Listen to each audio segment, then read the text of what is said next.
అగ్ని అఖాడ అని. ఈ 4 అఖాడాలు కూడా ఒక దాంట్లో అతి గట్టి అఖాడ అంటే చాలా ఎక్కువ గొప్ప పెద్ద అఖాడ అనేది జూనా అఖాడ. ఓకే. ఈ జూనా అఖాడ ఉజ్జయిని మహాకాళ అని ఒకటి. అయితే ఇప్పుడైతే మనం ఏదైతే చెప్పుకుంటున్నామో ఈ లేడీ అఘోరి అని 100% ఆమె ఆడ అఘోరి అనే మనం చెప్పుకోవాలి. ఎందుకనంటే సైన్స్ పరంగా మనం తీసుకోవాలి ఏదైనా. ఇజ్రాయల్ అందరినీ కూడా ఇజ్రా అని తక్కువగా చేయకూడదు. వాళ్ళు ఆడవాళ్ళు అంతే, వాళ్ళల్లో ఆ కెమికల్స్గా అలా పుట్టారు.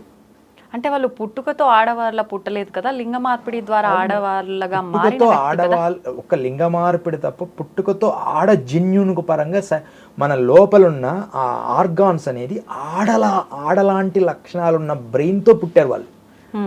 అంటే వాళ్ళ ఫీలింగ్లో నేను ఆడావనే, వాళ్ళ ముందు నువ్వు ఇజ్రా అని ఆయన ప్రశ్నించడానికి లేదు. చాలా రాష్ట్రాల్లో వాళ్ళకు జాబులు కూడా ఇచ్చారు.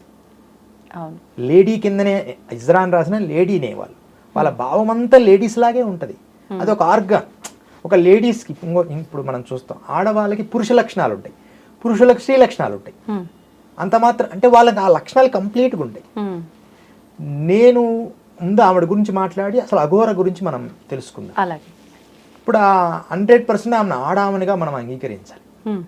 ఎందుకంటే ఆవిడ ఇంట్లో నుంచి మగవాడికి వెళ్ళినా ఆడామగా మారి అఘోర శిక్షణ తీసుకున్నది 100% నిజం. దీంట్లో ఒక వ్యక్తిని ఇసికించి అంటే ఊరికే మైకి పెట్టి సబ్స్క్రైబర్స్ కోసం లక్షల మంది వ్యూస్ చూడాలని చిన్న చిన్న ఛానల్ వాళ్ళు పెట్టి ఒక మనిషిని అలా ఊరికే మైకి పెట్టి అదేంది ఇదేంది మీరు మెన్సెస్ అవుతారా, అసలు ఏం ప్రశ్నలు అవి, నీకేం కావాలో అది అడిగి వచ్చేయాలి. మీరు లిప్స్టిక్ ఎందుకు వేసుకున్నారు, మీరు విభూతి రాసుకోలేదు, పౌడర్ ఒక ఆయన మీరు పౌడర్ అసలు ఆమె పౌడర్ రాసుకుంటే ఎందుకు, లిప్స్టిక్ రాసుకుంటే ఎందుకు, ఆవిడ అఘోరి. ఇప్పుడు అదే విషయాన్ని పూర్తి ఒక మాట ఆవిడ అదే విషయాన్ని మనం అదే అఘోరిని ఉజ్జయిని కానీ ఓంకారేశ్వర్ కానీ లేకపోతే కాశీ కానీ హరిశ్చంద్ర ఘాట్లో కానీ అక్కడికి వెళ్ళి తర్వాత లేకపోతే హిమాలయస్లో కానీ కామాఖ్యలో కానీ ఉత్తర భారతదేశంలో ఆమె ఫేమస్ కామను. అంటే అందరు పోయి మైకులు పెట్టమని పెట్టరు, పెట్టినా దాన్ని గౌరవించి ఆమెను ఏమన్నా చెప్పని, దాంట్లో నిజముండని అబద్ధం ఉండని, అది అంత పెద్ద ఫేమస్ కాదు. ఎందుకనంట మన రాష్ట్రానికి వచ్చినమ్మడే ఆమె అలా కనపడంగానే మనకు కొత్త కదా, వింతగా ఎప్పుడు ఆ దిగంబరంగా ఒక లేడీ లాగా ఉన్న రూపం లేదు కదా, మగవాళ్ళు తిరుగుతున్నారు. అంటే ఆడవాళ్ళ రూపంలో ఉండి అఘోరి వచ్చినది ఫస్ట్ టైం కదా మనకి. అందుకని మన వాళ్ళు దాన్ని పబ్లిసిటీ అంటే ఫేమస్ చెయ్యాలని అని. అయితే ఒకటి ఆమె ఫేమస్ కావాలనుకుందా, కావడం లేదు, ఇన్ని అన్నెసెసరీ తన వ్యక్తిగత విషయం. కానీ ఆవిడ దగ్గరికి ఇసుకించి మైకులు పెడితే ఒక వ్యక్తి మాట్లాడంగా అన్ని మాటల్లో కొన్ని తప్పులు రావచ్చు.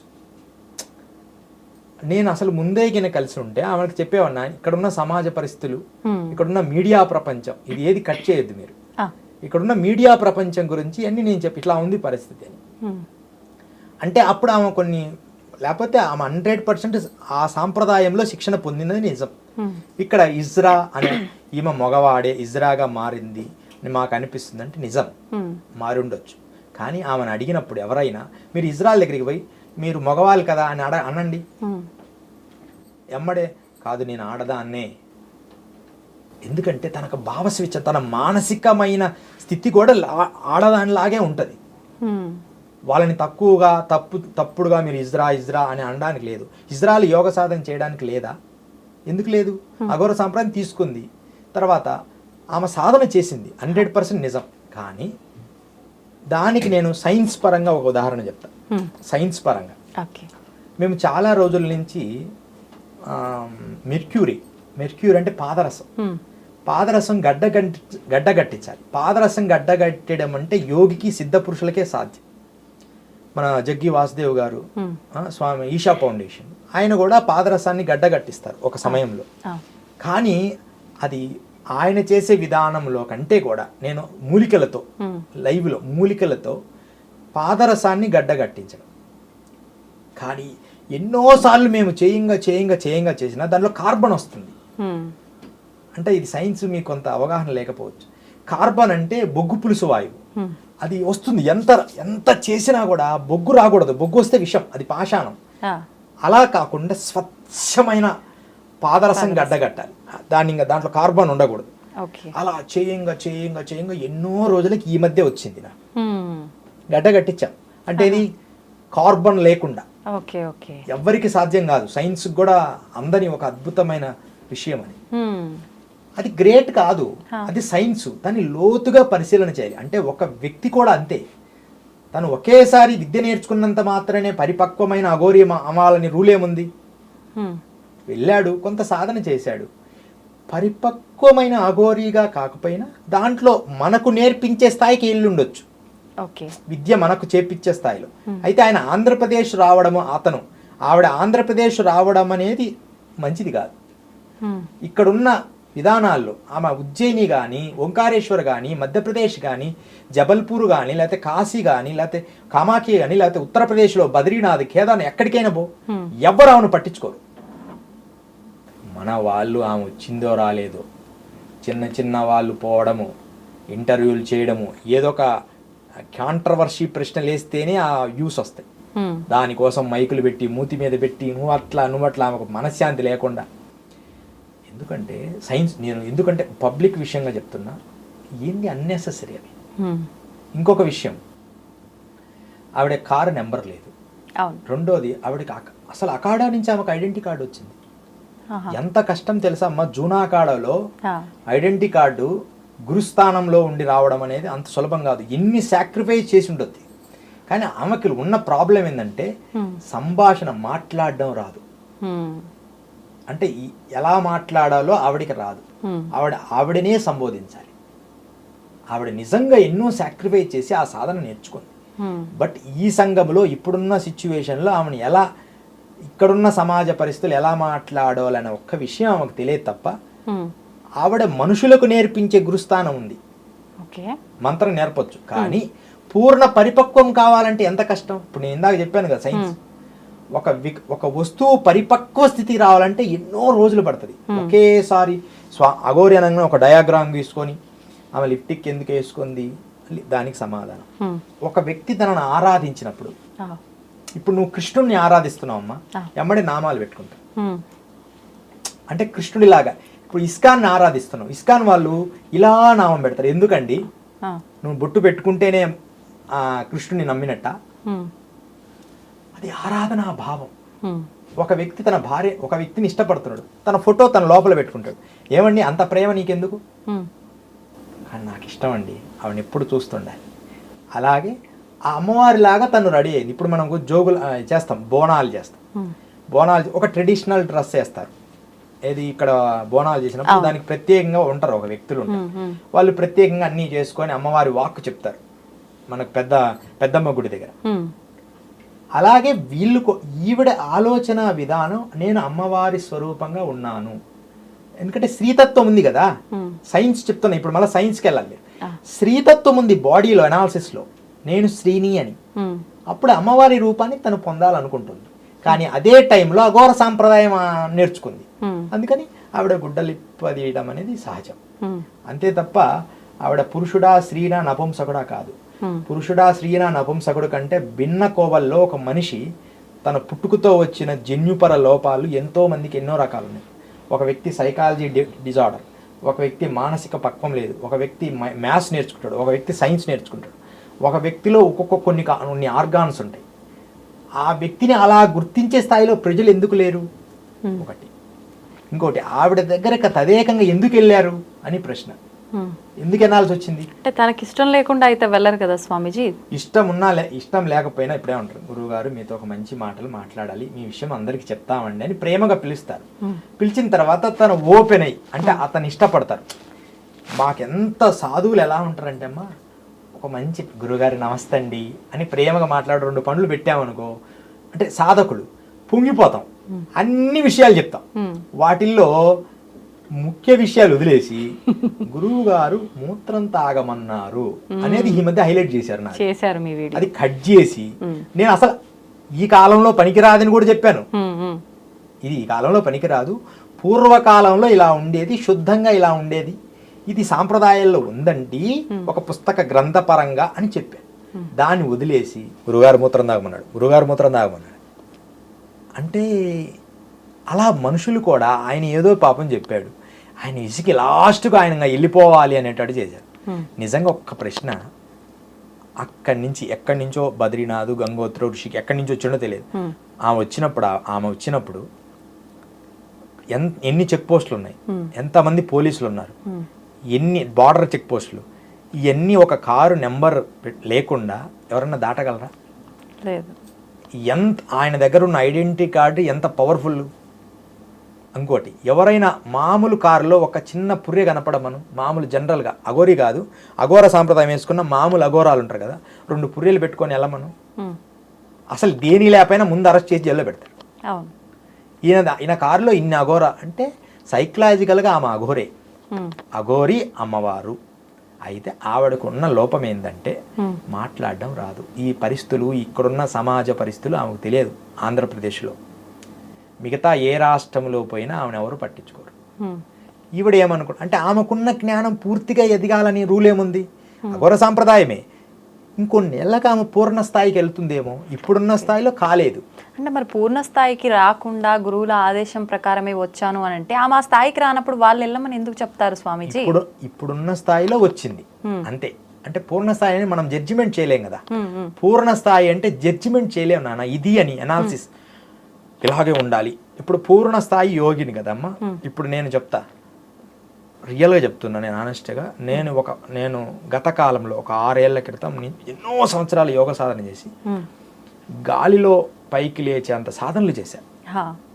అంటే అప్పుడు ప్రమాణాలు ఏంటంటే ఇప్పుడు లేవు, ఇప్పుడు మళ్ళీ నేను వెళ్ళలేను ఆ స్థాయి, కానీ నేను చూసిన వాళ్ళు ఉన్నారు. దానికి ఉదాహరణ మా గురు ఇప్పుడు యోగానంద భారతి విజయనగరంలో ఉన్నారు. ఆయన విజయనగరం దగ్గర గంగచోరపెంటలో అందరికి తెలుసు, కానీ ఫేమస్ కాలేదు. ఎందుకంటే బయట ఇంటర్వ్యూ చేస్తుంటారు, వాళ్ళు ఫేమస్ కాదు, ఎందుకంటే కాంట్రవర్సీ లేదు కదా. మనకు కావాల్సింది ఏంటంటే అందరికి యూస్ కావాలి, దాన్ని తెలుసుకోవాలి, నిజంగా గాల్లో లిఫ్ట్ కావచ్చు. అది ఎలా గురువు గారు అంటే మన బాడీని సైన్స్ పరంగా అర్థమవుతుందని అంత సైన్స్ చెప్తున్నా. మన బాడీని ఏం చేస్తామంటే మన బాడీని హైడ్రోజన్ అంటే అది ఉంటుంది కదా, హైడ్రోజన్. ఇప్పుడు గాలి బెలూన్స్ అంటారు కదా, గాలి బెలూన్స్ హైడ్రోజన్ మన వెళ్తుంది కదా, కార్బన్ డైఆక్సైడ్ కాకుండా హైడ్రోజన్ కాకుండా లోపల ఉన్న గాలి హైడ్రోజన్ అంటే పైకి లేస్తుంది కదా. ఆ పైకి అలాగే మన గాలిని చేయంగా కార్బన్ డైఆక్సైడ్ సాధన చేయంగా భస్త్రిక ప్రాణాయామంలో అది ఒక రకమైన పైకి లేపే గాలి లోపల తయారవుతుంది. అది లిఫ్ట్ చేస్తుంది మన స్థాయిని బట్టి. అంత మాత్రాన యోగులు కాలేము. అది ఒక ఇంద్రియాన్ని నిగ్రహించుకునే శక్తి. కొంతకాలం ఆ పవర్ ఉంటుంది. నువ్వు మళ్ళీ ప్రాక్టీస్ వదిలేస్తే పోద్ది. ఇప్పుడు యోగ సాధన రెగ్యులర్గా నువ్వు ప్రాక్టీస్ చేస్తున్నావు, మధ్యలో ఆపేసావనుకో మళ్ళీ దాన్ని కొంచెం అంత స్థాయిలో చేయలేవు. మరలా నువ్వు ప్రాక్టీస్ చేసినప్పుడు దాన్ని తొందరగా రీచ్ అవుతావు. అట్లనే వీరు కూడా ఒకేసారి ఆ స్థాయికి వెళ్ళలేరు, కానీ మానవ మనుషులకు చెప్పే స్థాయి ఆమెకుంది నాకు అర్థమైనట్టుగా. కానీ ఈ ప్రశ్నల ద్వారా ఆవిడకి తెలిసి తెలియని జ్ఞానంలో ఒక వ్యక్తిని 100 సార్లు మాట్లాడిస్తేనమ్మా, దానికి ఒక ఉదాహరణ ఉంది కింద, చిన్న ఉదాహరణ. ఒక బ్రాహ్మణుడు ఆవును తీసుకొస్తున్నాడు. ఎందుకు పంతులు గారు మీరు మేకను తీసుకొస్తారు? వాళ్ళు కొట్టేయాలనుకున్నారు. ఆ లేక తోడ అది చాలా బాగుంది, అది అంటే మంచి పందెం ఎద్దు అనమాట, ఒంగోలు గిత్త, మంచి గిత్త. ఏందండి అది మీరు ఆ మేకను తీసుకొస్తున్నారు పంతులు గారు? హే మేక, ఫస్ట్ ఒకడు వచ్చాడు మేక అన్నాడు. కొద్దిసేపు తర్వాత మేక కాదురా హావే అన్నాడు. మళ్ళీ పంతులు గారండి మీరు మేకతో ఏం పని అన్నాడు. ఇంకొకడు వచ్చి మేక కాదండి రావే అన్నాడు. అట్లా ఇంకొంచెం దూరం ఊరి దగ్గరికి పోయి ఇంకోటి వచ్చాడు. 5 మంది మేక మేక మేక అన్నారు. ఛీ ఇది మేకట్టుంది, నిజంగానే నాకేదో భ్రమించిందని చెప్పి ఆ ఆవును వదిలేశాడు ఆ బ్రాహ్మణుడు. వాస్తవంగా అది ఆవే. ఈ మనిషి ఆయన దగ్గరికి పోయి గంటల తరబడి ఇంటర్వ్యూస్, అంటే ఒకటైపోగానే ఇంకోటి. ఇది ఎలా మాట్లాడాలో అంటే ఈ సంఘానికి తగిన మాటలు కాదు, అఘోరి మాత్రం అలాగే ఉంటారు. కానీ అందరూ వీడియోస్లోకి రాకూడదని ఏమి లేదు. ఏదో అనిపించింది, తిరుగుతుంటారు. వచ్చింది ఏదో సొంత గడ్డ కదా, ఏదో చూడాలని వచ్చింది, ఏదో అందరికీ తెలియాలనే భావజాలం కూడా ఉండొచ్చు. ఎందుకు ఉండకూడదు? నిజంగా అఘోరినే, కానీ ఆమె ఆ స్థాయిలోనే డెవలప్ అయింది బ్రెయిన్. అందరికి తెలిస్తే మంచిదే కదా అనుకుంది. అందరికి ఏదో మేలు చేయాలని ఆమె ఆలోచనలో ఉంది. ఫైనల్ డబ్బుల పరంగా ఆమె ఎలాంటి వ్యక్తి కాదు. మరి డబ్బుల పరంగా వ్యక్తి కాదన్నప్పుడు ఆమెకి కార్లు ఎక్కడి నుంచి వచ్చాయి, ఏదో అంటే భక్తులు 3 కోట్ల బిల్డింగ్ ఉందని చెప్పన్నారు. ఉండొచ్చు. అంటే అన్నీ ఉన్నా కూడా వాటి మీద వ్యామోహం అంటే ప్రత్యేకంగా అలా లగ్జరీగా బతకాలనే కోరిక ఏం లేదు నా లెక్క ప్రకారం. కానీ ఒక వ్యక్తిని తదేకంగా మాట్లాడి ఇసుకులాగా తెప్పిస్తే దాన్ని ఆమె అలా తయారైందని నాకు అనిపించింది. ఇది ఏది ఏమైనప్పటికీ ఆమె అఘోర అనేది నిజము. మనుషుల వరకు ఏదన్నా మంత్రమో కొంచెం ఏదైనా చెడు ఉంటే తీసేసి శక్తి ఉన్నది నిజం. అంతేగాని మీరు శవం మీద కూర్చొని మీకు పవర్స్ చూపిస్తారా అంటే ఆమె ఏమనుకుందంటే నిజాన్ని చెప్పడానికి ట్రై చేసింది, నాకు ఆ పవర్ ఉంది అని. అసలు దాని టాపిక్ రాకుండా నాకు అంత శక్తి లేదండి, నేను అఘోరిని ధర్మాన్ని చెప్తాను అనుకుంటే బాగుండు. ఎందుకంటే ప్రదర్శించేది కాదు. బొంబాయిలో ఒకసారి ఇలాగే ఒక అతను నేను నీటి మీద నడుస్తానని, పబ్లిక్ న్యూస్ అది, నీటి మీద నడుస్తానని చెప్పాడు. ఆయన నిజంగా నీటి మీద నడవగలడు, మీ అందరం చూసి అంటాం, నీటి మీద నడుస్తాడు. కానీ లక్షల మంది వచ్చి నాకు నీటి మీద మునిగిపోయాడు. ఆ టైంలో అది పనిచేయాలి. అలా అవుతుందా అంటే ఎందుకు అంటే ఆయన దృష్టి అంతా మారిపోయింది. అంటే ఇది అని ఒక వ్యక్తిని తీర్మానించలేము నాన్న. రెండు విషయాలు. ఆమె అఘోరి నిజం, ఆమె అఘోరినే. రెండవది ఆమె పురుషుడిగా ఉండి స్త్రీగా మారిన ఆమె అఘోరినే, ఆమె స్త్రీనే. ఎందుకు మన ఇజ్రాయెల్ని ఎందుకు పురుషులు అనాలి?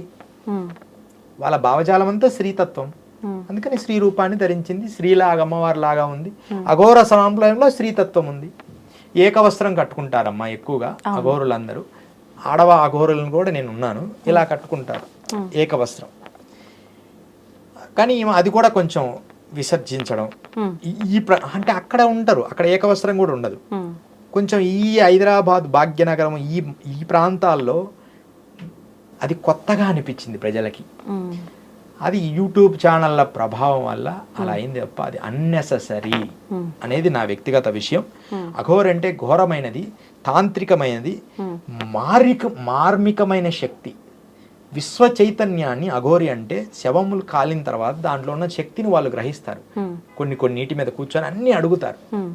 నేను మీకు నిజంగా అఘోరి కావాలంటే నేను తీసుకెళ్లి చూపిస్తాను. సభాముఖంగా చెప్తున్నా, వీడియో రియల్ అఘోరి, ఇల్లు కాదు అసలు, ఈ టైప్లోనే ఇంత సాధన చేసిన వాళ్ళు ఉన్నారు. కానీ వాళ్ళు వీడియో ఇంటర్వ్యూ ఈ రహస్యాలు ఇయ్యరు. మనుషుల్లో తిరగడానికి ఇష్టపడారు. వస్తారు, మనుషుల్లోకి రామంటే వస్తారు, ఏకవస్త్రం కట్టుకొని వస్తారు. ఒక మీడియా ఛానల్లో ఒక ఆవిడ, మీరు అఘోరి కదా, ఎందుకు ఆ వస్త్రం కట్టుకున్నారని అని ఒక వీడియో వచ్చింది. ఎమ్మడ తీసేసి ఎమ్మడ పారిపోయింది ఒక లేడీ. అలాంటి ప్రయోగాలు చేయకూడదు. ఏదో సంఘం కోసం పరిస్థితులు తగినట్టుగా ఊరికే ఇక్కడ కట్టుకుంటారు, కట్టుకోవాలని రూల్ ఏం లేదు. అలాగని ఇప్పేసినా ఒకే స్థితిలో ఉంటారు. వాళ్ళ స్థాయి ఎప్పుడు ఎట్లుంటుందో వాళ్ళకి అసలు మరుగున ఉంటారమ్మ ఎక్కువ శాతం. కానీ వాళ్ళు సంఘంలో కూడా రావచ్చు. వాళ్ళు సంఘాని కోసమే 9వ శతాబ్దంలో పెద్ద యుద్ధాలు జరిగినాయి. అప్పుడు అఘోరాలే దేశాన్ని రక్షించారు. ముస్లిం దండయాత్ర అప్పుడు నాగసాధులు, అఘోరాలు శిక్షణ ఇచ్చి నాగసాధులందరూ కూడా 9, 13వ శతాబ్దాల్లో జరిగిన దండయాత్రలు అఘోరాలు నాగసాధులే రక్షించారు. అందుకనే బద్రీనాథ్ సినిమాలో చూడు, ఒక శిక్షణ ఇస్తారు అఘోరాలు నాగసాధులు దేశాన్ని రక్షించడానికి. వాళ్ళు సంఘంలో అవసరమైనప్పుడు వస్తారు, ధర్మాన్ని ఏదో చెప్పి వెళ్ళిపోతారు. అయితే ఒక్కొక్కసారి ఈ మనుషుల మాటలు ఒక్కోసారి ఇబ్బందికరంగా ఉండడం వల్ల, వాళ్ళు చెప్పే సమాధానాలు కొన్ని మనకు అనుకూలంగా లేవు వల్ల కొంచెం ఇబ్బంది జరిగి అలా జరిగింది, ఆవిడ వెళ్ళిపోవడం జరిగింది. సరే, మానవులకి మాత్రం ఇవన్నీ కరెక్ట్గా దాంట్లో అఘోరి తత్వంలో ఉన్న వాటి గురించి తెలియక వాళ్ళు ఇలా మాట్లాడి ఉండొచ్చు. 100%. కానీ తనకు ఒక అఘోరిగా అన్ని సాధనలు చేసిన తనకి ఏంటి అనేది తెలిసినప్పుడు ధైర్యంగా మాట్లాడకుండా పారిపోవాల్సిన అవసరం ఏంటి అని పారిపోవడం కాదు. ఆమె ఏమనుకుంటుందంటే, ఆవిడ నేను చెప్పినా కూడా అవంతటి తను నిరూపించుకోవాలి అనుకుంటుంది. వాళ్ళ గురువు చెప్పారు ఎల్లమ్మ అందరిలో అని. అందరూ ఇలా ఎందుకు మనం ఎనాలిసిస్ చేయాలంట, ఇలాగే ఉండాలి, అఘోరాల గురించి ఇలాగే ఉండాలి, ఆమె ఎందుకు భయపడింది, ఎందుకు వెళ్ళిందంటే ఆమె ఇంకా ఆ స్థాయిలో ఉంది, చెప్పాలి అనుకుంటుంది. వాళ్ళ గురువుగారు రేపు ఆమె త్వరలో గురువుగారి దగ్గరికి వెళ్తుంది, లైవ్ వీడియో కూడా పెట్టొచ్చు. గురువుగారి దగ్గరికి వెళ్ళి వాళ్ళ గురువుగారు చెప్పొచ్చు ఈమె అఘోరి అని.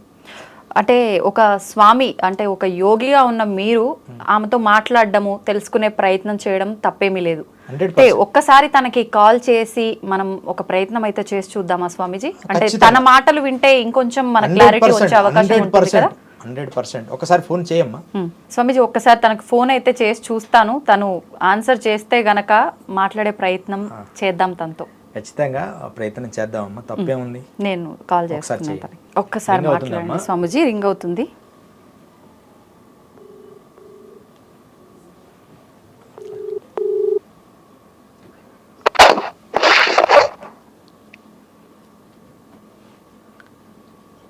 హలో, చాలా గొప్పవారండి మీరు, అందుకనే మీ గురించి. తండ్రి ఇది ఒకటే మాట, హిందువులందరూ ఒకటే ఏకమైతారు. అవును, ప్రాణం నాదే పోయి నేనే తీసుకుంటా, అప్పుడన్నా మీరు అందరూ ఒకటే ఏకమై ఉంటారంటే నా ప్రాణం ఫస్ట్ పనంగా పెడతారు. నాకు అది 100% తెలుసండి. మీ గురించి ఎంత అద్భుతంగా చెప్పానంటే మీ వీడియో చూసిన తర్వాత తెలుస్తుంది మీ గురించి చాలా అద్భుతంగా. ఎందుకంటే నేను చిన్నతనం నుంచి వీళ్ళతో గురువులతో తిరిగాను కాబట్టి మీరు గొప్పవారు.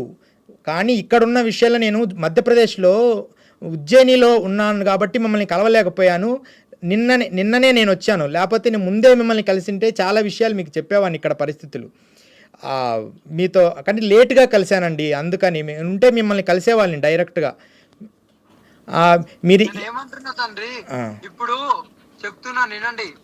2 తారీఖు 3 తారీఖు ఈ సంవత్సరం లాస్ట్, ఈ నెలలో కేదార్నాథ్ బంద్ అవుతుంది. మీకు ఎవరికన్నా? నాకు తెలుసండి, నేను స్వామీజీనే, చెప్పండి. స్వామీజీనా? ఈ నెలలో బంద్ అవుతుంది, ఈ నెల ఆఖరి. అయినా సరే నేను హడావిడికి ఎందుకు వెళ్తున్నానంటే, కలుస్తారు, కిందికి వచ్చారు, 3 రోజులు ఉన్నారు చెప్తే నాకు ఏడుచుకుంటూ నేను పోతున్నా. అంటే నా మీద అబండాలు వచ్చినాను. కానీ లాస్ట్ ఆయన నాకు ఒకటే చెప్పారు, తండ్రి నీకు నేను శిక్షణ ఇచ్చాను, లోక కళ్యాణం గురించి నువ్వు ఒకటి అనుకున్నావు, నాతో పాటు లేకుండా మేము అందరం పోరాడలేకపోతున్నాము, నువ్వు పోరాడాలనే సంకల్పంతో బయటికి వెళ్తా అనుకున్నావు, వెళ్ళు తండ్రి, నా ఆశీస్సులు ఎప్పుడే ఉంటాయంటే సరే అని నేను 5 సంవత్సరాలు అయినని అసలు డైలీ మొక్కని రోజు అంటూ లేదు. 3 రోజులు ఇక్కడ ఉంటున్నానని తెలిసిన తర్వాత ఎంత ఆనందం అంటే, నాకు శ్మశానంలో ఎంత ఆనందం ఉంటారో శివయ్య దగ్గర ఎంత ఆనందం ఉంటారో నా గురువు గారి దగ్గర అంత ఆనందం ఉంటదని ఒక్కసారి పాదాలు తాకితే చాలు. అవును, చెప్పండి. నా ప్రాణాలకు కూడా ముప్పు ఉందని తెలుసు, ప్రాణం పోతుంది సనాతన ధర్మం గురించి అని కూడా తెలుసు. ఎందుకు మీ ప్రాణాలకు ముప్పు ఎందుకు ఉందండి? ఎవ్వరి ముప్పు లేదు మీ ప్రాణాలకు, మిమ్మల్ని ఎవరు అంటారండి? ఆ తండ్రి ఇంకోటి కూడా నేను అదే నా గురువు గారి పాదాలు ఒక్కసారి తాకి కన్నీటి బొట్టు గార్చి ప్రాణం వదిలితే చాలు. ఇక్కడ గురువు గారు, అక్కడ నా పరమశివుడు, ఈ 2 తప్ప నాకేమొద్దు. ఇప్పుడు నేను ఇంకొకటి కూడా విన్నాను, హైదరాబాద్ లో జూబ్లీస్ లో 3 కోట్ల ఇల్లు. నా తల్లిదండ్రులు ఎందుకండి గా గుడిసెలలో ఉంటారు? ఏంటండి ఇది? నేను నా మీద కేసు కాకుండా అరెస్ట్ చేయకముందే జైల్లో ఉన్నారు, మరి ఊరు వదిలి పారిపోయారు. ఎన్ని ఉత్తదిలేండి, అసలు మిమ్మల్ని అరెస్ట్ చేయడానికి లేదండి. మీరు ఆ కార్డు రావడానికి ఎంత కష్టపడి ఉంటారో నాకు తెలుసు. అసలు మీడియా వరకు నా నోరు నొచ్చింది. నేను ఎవరికి కూడా సమాధానం ఇచ్చుకునే లేదు. నాకు ఏ కార్డు లేదు, నాకు ఏ గురువు లేదు. నేను కేదార్నాథ్ అయితే లైవ్ పెడతా, అన్ని చేస్తా, కానీ మీరు నన్ను అడగద్దు నా గురువు గురించి, నా దీక్ష గురించి అడగద్దు. అయ్యో అలా అడగడం లేదు. నేను హవనకాడలో మంత్రం తీసుకున్నాండి, మొదటి మంత్రం, మొదటిసారి నేను ఒక 5 ఏళ్ళు అయింది గురువుగారి దగ్గర హవనకాడలో తీసుకున్నాను అండి. నేను స్వామీజీని నేను పాజిటివ్గా అసలు ఎందుకు ఇలా మీరు ఆయన ఇబ్బంది పెట్టారు అనే విషయమే మాట్లాడుతున్నాను లైవ్లో. ఎందుకు అసలు వీళ్ళకు ఎలా అందరూ నేను ముందు మిమ్మల్ని కలిసింటే మీరు అసలు సేఫ్టీగా అసలు బాగుండేది. నేను ఉజ్జయినిలో ఓంకారేశ్వర్ వెళ్ళి ఉజ్జయినిలో రావడం వల్ల లేట్ అయింది. మీరు ఉజ్జయినిలో కూడా నా గురించి అడగండి, నాకు తెలుసు స్వామీజీ, మాతాజీ గారు నాకు తెలుసు. అఘోరాలు నాకు జునాకాడాలో, గిరినార్లో షేర్నాథ్ బాబా, తర్వాత ఇక్కడ అఘోరాలు, తర్వాత హవనకాడలో, జునాకాడాలో ఎంతోమంది మిత్రులు నాకున్నారు, మాకు తెలుసు. కానీ నేను లేట్ అవ్వడం వల్ల వీళ్ళు ఏవో ప్రశ్నలు అడిగి మనిషిని విసికించి మిమ్మల్ని చాలా ఇబ్బంది పెట్టారు. అందువలన నాకేం ఇబ్బంది లేదు తండ్రి, నేను ఫుల్ ఇలాంటి అబండాలు నాకే కాదు. ఒకప్పుడు ప్రళయం వస్తే, ఏ ప్రళయం తెలుసా అండి మీకు? మూర్ఖులు రాక్షసులు గుళ్ళు ధ్వంసం చేసుకోవడానికి ఇలాంటి అప్పుడు అలాంటి వాళ్ళే ముందు. నేను ఒక అఘోరిని నేను ఒక సాధువుని అని కాషాయం బట్ట వేసుకొని రుద్రాక్షలు వేసుకొని బొట్టు పెట్టుకొని ఒక పీఠం వేసుకొని కూర్చోవడం కాదు. దమ్ముంటే వచ్చి పోరాడండి ధర్మం గురించి. అవును, 100% మీరు సత్యమే చెప్తుండ్రు. మీరు అఘోరి అనేది 100% నిజము. పోరాడరు, పోరాడే వాళ్ళని ఇలా ఎప్పుడు పంపించాలని చూస్తారు. అంటే ఎందుకంటే వీళ్ళ నడవాయి కదా. అవునవును, వీళ్ళ నడవాయి. అవునవును, నాలాంటి వాళ్ళు వస్తే వీళ్ళ నడవాయి కదా ధర్మంగా ఉంటే. అవునవును, పంపించాలి. వీళ్ళేంది ఇళ్ళకి పోవాలి, ఏదో గుళ్ళకి పోవాలి, మంచి తూతు మంత్రం అనాలి, హోమం లాగా పెట్టాలి. అవునవును, ఒక 30,000 20,000 ఒక 5,000 10,000 తీసుకోవాలి, కడుపు నింపుకోవాలి. ఏం పర్వాలేదు స్వామీజీ, మీరు మరలా హైదరాబాద్ వస్తారు, ఈసారి మిమ్మల్ని మేము కలుస్తాము. నేను మళ్ళీ రేపు కుంభమేళాకు కూడా నేను వస్తానండి ఖచ్చితంగా. హవనకాడలో ఉంటాను, జూనా అఖాడ కూడా ఖచ్చితంగా మిమ్మల్ని సందర్శిస్తాను. Okay okay okay. మేము బాగా మంచి స్నేహం ఉందండి, అందుకని ఫోన్ చేయమని లాయర్ గారికి చెప్పాను. లేదు నేను ఇప్పుడు ఇక్కడ నేను ఏమేమి ఇక్కడ ఉండాలో అది చేసుకొని వస్తానులేండి. సరేలేండి, సంతోషం స్వామీజీ. ప్రజలందరినీ ఏం పర్వాలేదు, అందరూ మంచి వాళ్ళు, వాళ్ళకి తెలియక అజ్ఞానంగా ఏదో అన్నారు, మీరు శాంతంగా ఉండి. నేను ఎప్పుడు ఏమనట్లేదు తండ్రి. తండ్రి ఇంకోటి మీకైతే పరమేశ్వరుడికి మనం ఇయడానికి మనం ఎవరమండి? అవునవును, వాళ్ళకి తెలియక మూర్ఖులు మీరు. మీ సాధన ఒక్క మాట ఒక్క 2 నిమిషాలు ఏనండి ఇక్కడ చెప్తాను. ఇక్కడ నా గురించి ఒక 3 విషయాలు గుచ్చి గుచ్చి గుచ్చి అడుగుతున్నారు. వాటి 3 నేను ఎప్పుడో క్లియర్ చేసిన. జ్ఞానులకు మాత్రం అర్థమవుతుంది. పరమేశ్వరుడికి లీలమైపోయి నువ్వు ఒక దీక్షలో తీసుకోవాలంటే నీకు ఇక్కడ మొత్తం శూన్యము, మోమాయ అని అంటారు. మోమాయ అంటే తల్లి తండ్రి, తల్లి తండ్రి, ఫుడ్ గాని కట్టుబట్ట గాని ఏది ఉండదు. అవునా? దీక్ష ఇచ్చినప్పుడే హోమం చేపిస్తారు కదండి, ముండకం చేసి హోమం చేపిస్తారు కదా, పిండం పెట్టిస్తారు. చెప్పేది నాకు నేను పిండం పెట్టుకున్నాను, అదంతా నేను అలాంటి చెప్పదు. ఇంకా అది అయిపోయింది, గతం. అవునవును, నేను ఎలా దీక్ష తీసుకున్నా బయట పెట్టాను, ఇంకా అయిపోయింది. ఇప్పుడు నేను బయట పెట్టా మొన్నటిదాకా అనుకున్నా గానీ. అయితే ఇక్కడ నేను ఒక లోక కళ్యాణం గురించి వచ్చినప్పుడు నేను భగవంతునికి ఏమనుకున్నా అంటే, భగవంతుడా, పరమేశ్వరుడా, అమ్మ పార్వతి, మీరే నా తల్లి, మీరే నా తండ్రి, మీరు నాకు ఈ జీవితాన్ని ఒక తల్లి గర్భంలో వేసి బయటికి తీసుకొచ్చి ఒక సాధన నేర్పించి, ఒక గురువుని కల్పించి సాధన నేర్పించి ఈ రోజు నన్ను ఈ స్థాయికి తీసుకొచ్చారు. మీకు నేను ఏమి ఇచ్చి రుణం తీసుకొని ఏమీ లేదు. కానీ లోక కళ్యాణం గురించి నేను బయటికి వెళ్తున్నాను, ఎన్ని ఒడిదుడుకులు వచ్చినా తట్టుకుంటాను. కానీ ఈ లోక కళ్యాణంలో నేను 2 చేయాలనుకుంటున్నాను. ఒకటి నా శరీరాన్ని త్యాగం, ఇంకోటి నా ప్రాణం. ఈ 2 నేను అనుకోనే వచ్చాను. అనుకొని ఈ గడువులో లోక కళ్యాణం 2 సంవత్సరాలు 3 సంవత్సరాలు ఇలా తిరుగుతూ పాదయాత్ర అన్ని రాష్ట్రాలు తిరుగుతూ అక్కడక్కడ గుళ్ళల్లో పోయి నా వంతు చేస్తూ అవన్నీ విజువల్ నేను చూపిస్తాను, అందరికి నిరూపిస్తాను. 3 సంవత్సరాలు కఠినమైన ఎండలలో తిరుగుతూ ఎవరికి తెలియదు. ఇప్పుడు ఇది ఒక 6 నెలలు 7 నెలలు కాదు. ఎవరో నేను ఎర్రటి ఎండలు నడుచుకుంటూ పోతుంటే ఆయనకి ఏమనిపించిందో, పరమేశ్వరుడు పంపించిండు కావచ్చు. అవ్వా నువ్వు ఇలా పోకు తండ్రి, అప్పుడు నాకు గడ్డాలు గిడ్డాలు అన్ని ఉన్నాయి, మంచిగా రుద్రాక్షలు అన్ని ఉన్నాయి. నేనే చెప్తున్నా కదా, మీరు గ్రహించు. శరీరం త్యాగం అంటే ఏంది తండ్రి? అంటే కాళ్ళు చేతులు తీసుకోలేం కదా. ఏమున్నది? పరమేశ్వరుడికి ఒక లీలం అవ్వాలంటే నీకైతే ఏదైతే ఒక ప్రాణము, ఒక అంగం అనేది నువ్వు పరమేశ్వరుడికి నువ్వు నా సర్వస్వం ఇదే, నేనే ఇది ఇచ్చిందంటే నువ్వు నీకు ఇంకా దీనికి మించిన వేరేది ఇవ్వడానికి ఏం లేదు. కాళ్ళు చేతులు అయితే ఇచ్చినా ఆయన ఒప్పుకోడు. అవునా? మరి నా భక్తి కూడా చూపించుకోవాలి కదా, నా భక్తి నేను చూపించుకుంటా. ఇప్పుడు ట్రాన్స్జెండర్ వాళ్ళు ఏమంటున్నారంటే ఆమె మా కమ్యూనిటీకే చెందింది, కొన్ని ట్రైన్లలో ఇలా వెళ్ళి తిరిగా చూపియాలి, నాకు చూపియాలి. అవన్నీ అబద్ధము మాతాజీ. మీరు 100% పురుషులైనా కూడా స్త్రీతత్వాన్ని పొంది ఉన్న 100% ఎన్ని మనుషుల విధానాలు. చెప్పిండ్రు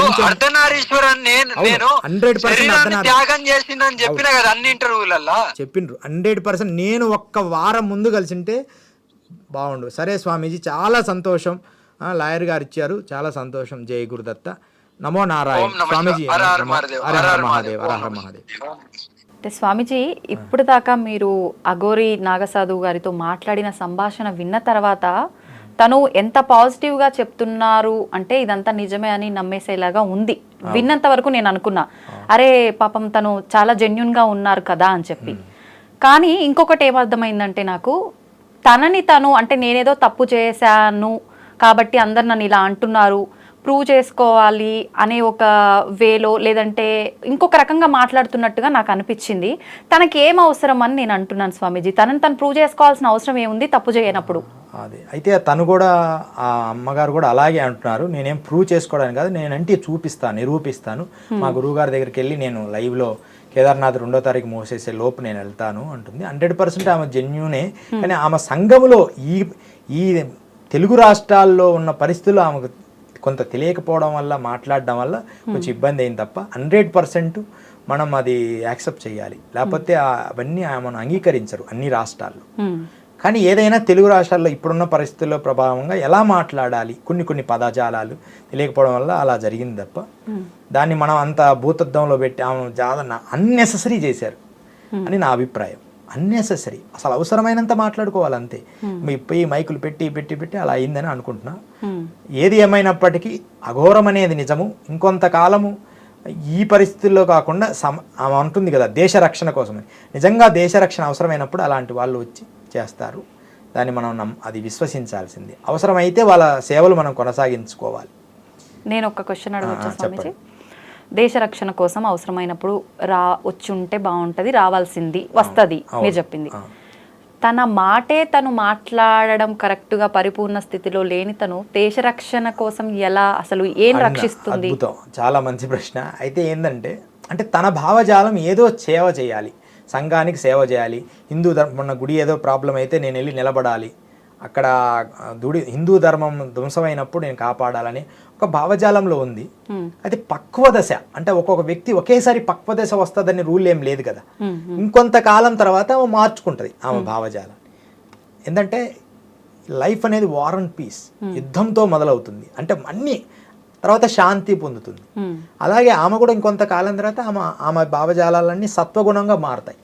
అంటే ఇది ఇలాగే ఉండాలని మనం ఎనాలిసిస్ చేసుకుంటాం. ఆ గౌరీ ఏంటి, ఆవిడ ఇప్పుడు ఈ స్థితిలో ఉంది, కానీ ఖచ్చితంగా ఆమె మార్పు చెందుతుంది. 100% ఆమె జెన్యూనే అనేది నా భావం.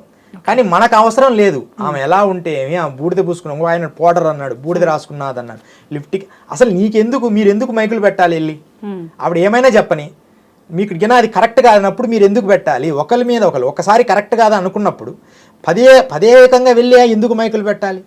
అంటే మీ యూస్ కోసమే కదా, జనాల యూస్ కోసమే కదా. వాళ్ళు చిన్న వాళ్ళు కూడా వెళ్ళి పెట్టడము, మీరు మంచి చదువుద్దా, మీరు అదేంటి, మీ గురువు ఏంటి ఇవన్నీ ఎవరికి ఉండేది వాళ్ళకు ఉంటుంది.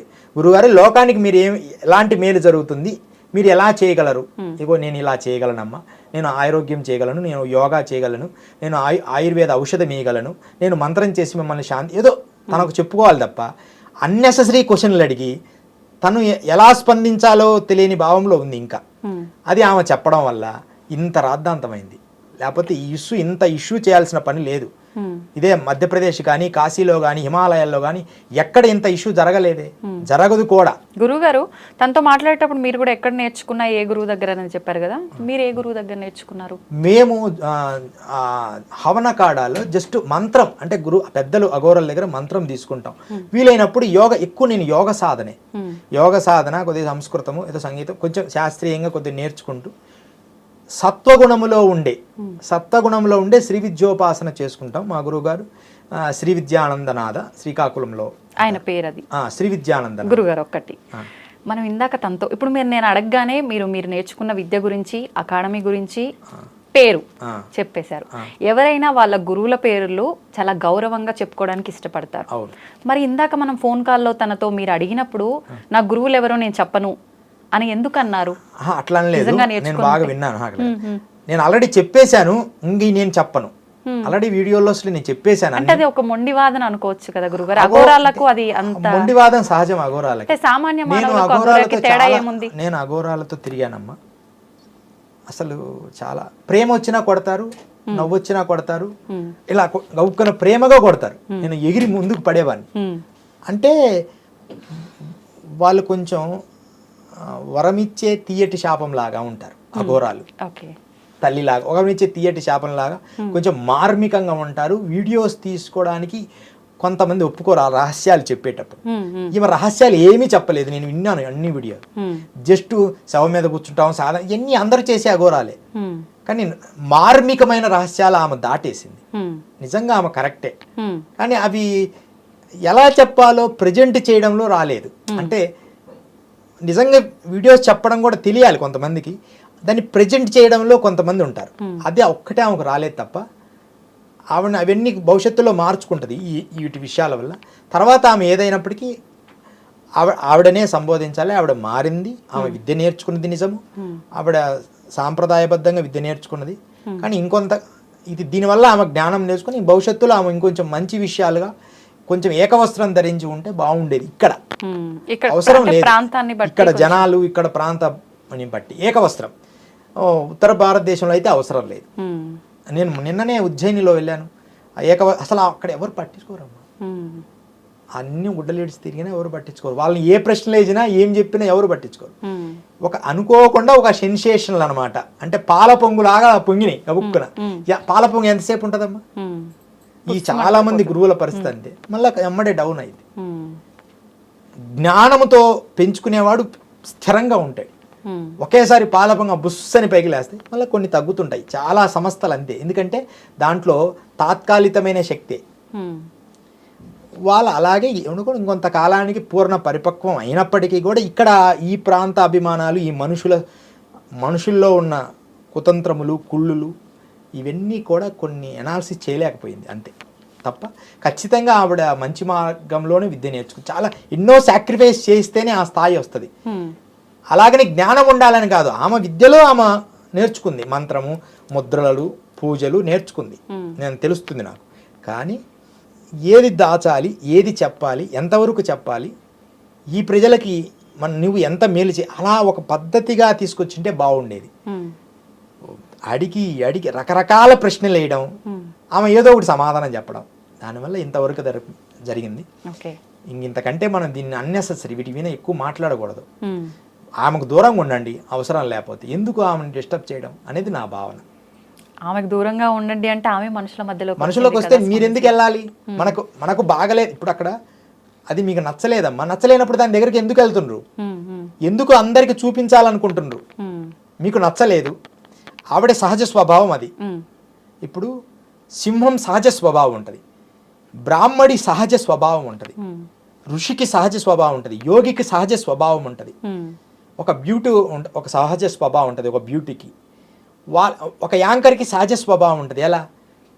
అడ్మినిస్ట్రేషన్గా మాట్లాడడం, అవసరమైన ప్రశ్నించడం, అలా ఉండాలి. ఇప్పుడు ఐ డ్రీమ్ అనేది ఎంత అద్భుతంగా ఉంటుందంటే, నేను చూసే అన్నిటిల్లో పిచ్చి కంటెంట్స్ ఉండవు, అనవసరమైన మైకులు పెట్టి నెసెసరీలు ఉండవు. ఒక వ్యక్తిని ఎంతవరకు మాట్లాడాలనే పద్ధతిగా ఉంటుంది. ఎందుకని? దాని సహజ స్వభావం ఒక పద్ధతిగా తీసుకొస్తున్నారు. అది ఎంతకాలం ఉంటుందో అంతకాలం దాని పేరు అద్భుతంగా ఉంటుంది. అది నేను చెప్పుకొచ్చా. అందుకని ఇది మనం అది కాపాడుకుంటేనే గొప్పగా ఉంటుంది. అంతేగాని అన్నెసరీ ప్రశ్నలు వేస్తే అన్నెసెసరీగా అయిపోద్ది. ఇది యూట్యూబ్లో అందరూ యూట్యూబ్లో పెట్టడం అన్నెసెసరీ.